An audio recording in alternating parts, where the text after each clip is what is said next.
Почитувани, дали неспособноста на новостариот министер за здравство Венко Филипче ескалира, и тоа уште на самиот почеток на новиот мандат? Дали во новата нормалност, клиниките и болниците во Република Македонија се наоѓаат пред финансиски колапс? Освен што недостасува медицински кадар по здравствените установи, сега постепено излегува на површина и финансискиот дефицит.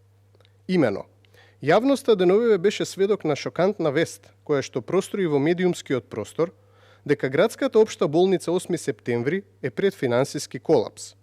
Фондот за здравствено осигурување на Македонија, според информациите кои се јавно достапни, должи финансиски средства за речиси 13.000 пациенти лекувани од COVID-19 во оваа болница. Недозволиво е ова што се случува во македонското здравство. Над 12.000 прегледи на болни со COVID-19 и над 2.000 излекувани пациенти, а ниту денар од државата за доскорешниот прв COVID центар во Република Македонија. 6 месеци ГОП 8 септември функционирала без префрлени средства од Фондот за здравствено осигурување на Македонија, па затоа сега има потешкоти и да ги набави основните материјали за нормално функционирање. Почитувани, на скандалите им нема крај.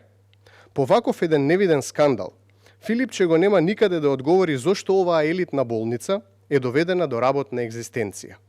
За ова одговорност од надлежните мора да има.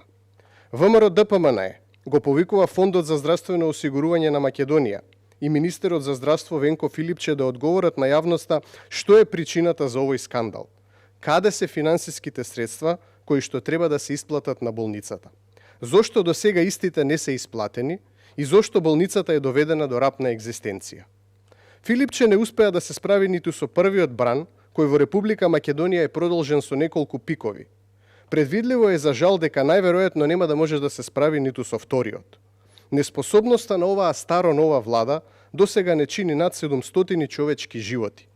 Време е да се понесе одговорност за ваквата неспособност. Благодарам.